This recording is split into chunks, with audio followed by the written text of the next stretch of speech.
Most of you exist in a state of hell right now.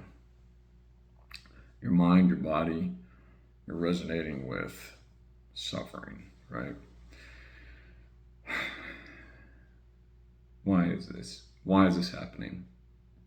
Well, we all go through joy and pain in life.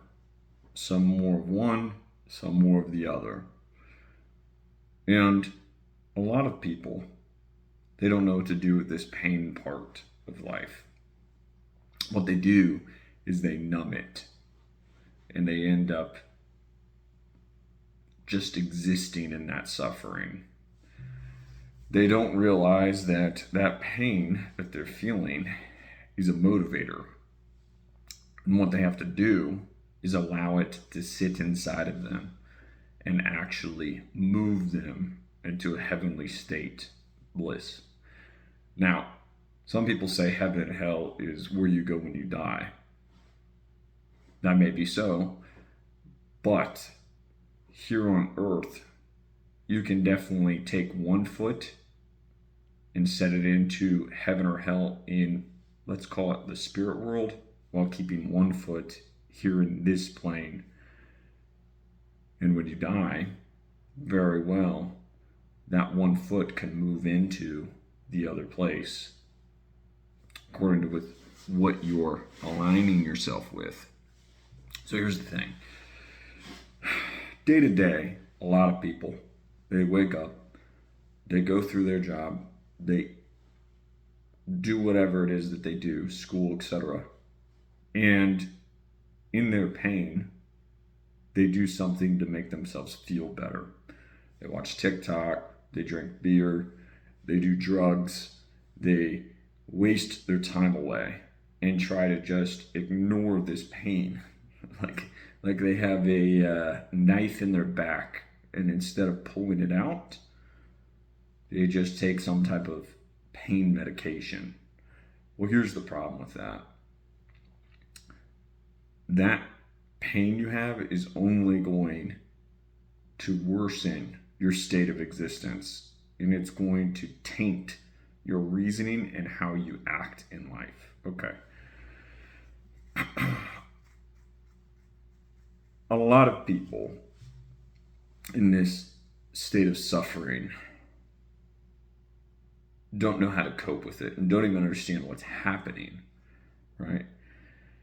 You need to wake up and you need to realize, if I don't do something about this pain, I'm never going to have the successes that I want in life and in existence.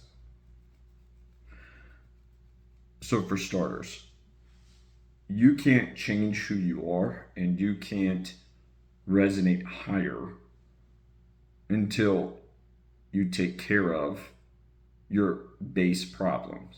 So let's call it the Maslo Hierarchy of needs. This is a scientist from early 1900s or ish, middle 1900s. And he had this theory where people could not focus on higher ideas until their base needs are met. So you have a pyramid. At the bottom of the pyramid, you've got your essential needs. These are food, sleep, water, using a bathroom. Extremely simple. And on that, you really cannot focus on anything else. If you went 17 days without sleep, you would be useless to everybody, even yourself. You have to have it. Do you think that you could be a good person if you didn't have sleep for days on end? Would you treat people well? Would you treat yourself well? You probably wouldn't. How would you be able to be a more enlightened person if all you are is cranky all the time and making bad decisions? Same with food. How can you spiritually ascend if you don't take care of these base needs? Now, a lot of people like to say focusing on ego is what will stop you from ascending. This makes me exhausted hearing this. You have a body. You have to take care of it. You can't focus on higher things and just pretend that everything will be fine just because you say, I don't care about this life. This life is not what is important. This life is not what matters. And so what these people do is they ignore all responsibility so that they can pretend like they're making progress. You have to deal with what's given to you immediately in order to grow. The next on the hierarchy of needs is things like shelter, having resources that you can be able to take care of yourself even more. And as you work your way up, social interactions, having an environment or a culture, and then last you get up towards the higher things of, focusing on your religion or your philosophy, etc. This is from a scientist perspective. This is the general progression of how to actually ascend or, take care of your afterlife or your bigger purpose in your being. Now, here's the thing. If you're a slave, you're someone in poor conditions and poor situations, you're going to have a very hard time trying to think about anything besides the immediate struggle you have. So when this happens, what do?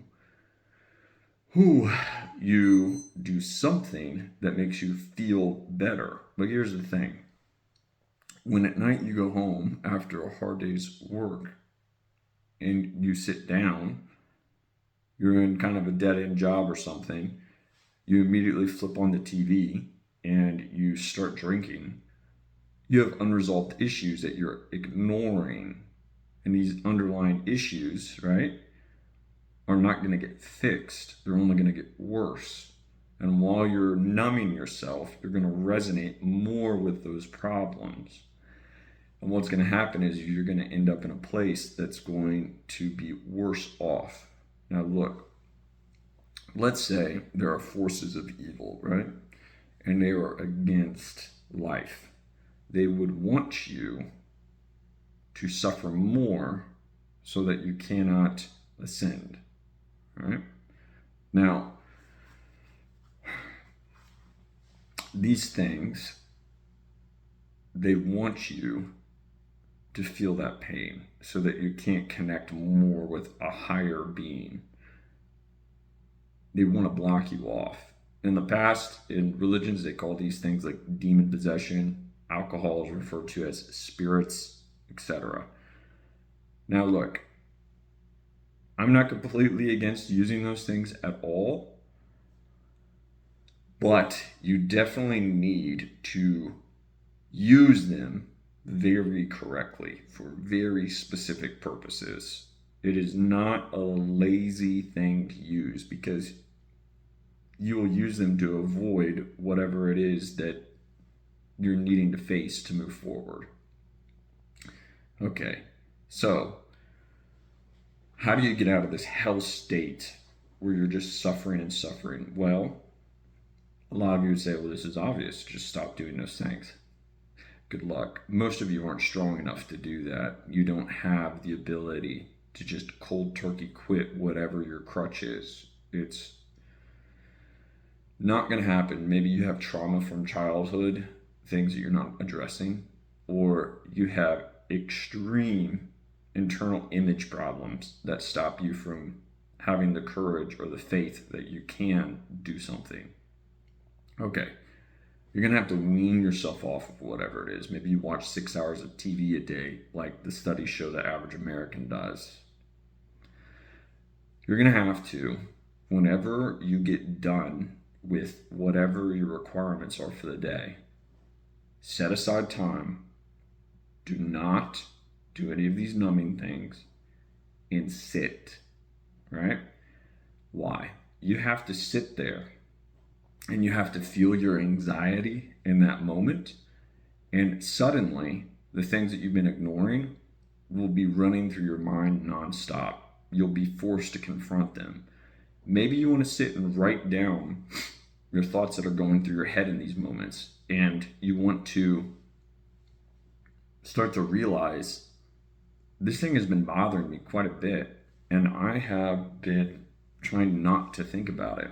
You may very well get overwhelmed in these moments and start having withdrawals from whatever it is that you're numbing. Or, maybe you're just wanting to watch. You may sit there and start feeling around for your phone and thinking, I want to just, check out TikTok real quick or something. Don't do that. Just sit there, dedicate for an hour a day. I'm going to sit and I'm going to feel my pain. And this will start to restructure your brain, right? You have neural trenching. It's a term psychologists have for when your neurons physically grow into a pattern so that you can access certain memories and emotions the most efficient way. You've trained your brain to sit in this hell state. So you need to start unwinding all of those neurons so that you can grow into a different state of thinking. And once you start feeling these pains and you start feeling this suffering and letting it sit in you, you may start to address the things that are bothering you. You may sit there and, hey, I've been avoiding the fact that my life situation, I'm not getting anywhere, I'm not being successful, I'm not having the opportunity to focus on anything better. Maybe I need to start coming up with a solution to improve my situation so that I can maybe do something more worthwhile with my life or have better connections with people, etc. All right. Now here's what's cool. You can also do other things to try and really supercharge this. Now, the general way that all religions have taught this is that if you want to change how you are vibrating or how you're thinking, right? You need to become more like God, right? You need to get out of man's environment and go to a place that God created. There's other, like the Zen Buddhists, they had this idea that you minimize your home, that you make everything feng shui, or you simplify your world as much as possible so that you can block out all of these distractions to focus on other things. That's one way. You could clean out your house, get it as minimized as possible so that you don't have these distractions and your mind in the background isn't picking up a bunch of little things that are going to cause you to think about other stuff. But the next step is you need to be more in alignment with God and His creation. Go out into nature, sit in nature, and you will start thinking about the things that God created and looking at it from more of His perspective as far as reality. What's true, what's not true, what's valuable, what's not valuable. You'll realign kind of your mindset. And while you're out there looking at His creation, His beautiful painting that is nature, you'll start to shed off a lot of these ideas that man has created, or maybe, the evil forces have instilled into the world. And when you're out there, you need to be alone. This is what a lot of, religious figures have all done. I mean, you can think of a lot of people. Jesus Christ did this. He went and fasted for 40 days into the wilderness alone. The Israelites, they had to get out of their slave mindset from out of Egypt and go into the wilderness, the desert. And they had to hang out there for 40 years to rewire their brains and to get out of that slave mindset so they could then move on to the promised land, which is what you're wanting to do. You want to go to the promised land, physically, metaphorically, spiritually. Okay. When you're out there, you want to get rid of your phones, Do not take them with you. Do not take any tobacco or alcohol or any snacks. Just sit out there and think and let yourself realign with what is true. That's what you're trying to do. Your thoughts will come to you and you'll begin to realign, and you'll realize things when you're out there. You'll start thinking. You don't have anyone to talk to except for yourself, except for God, right?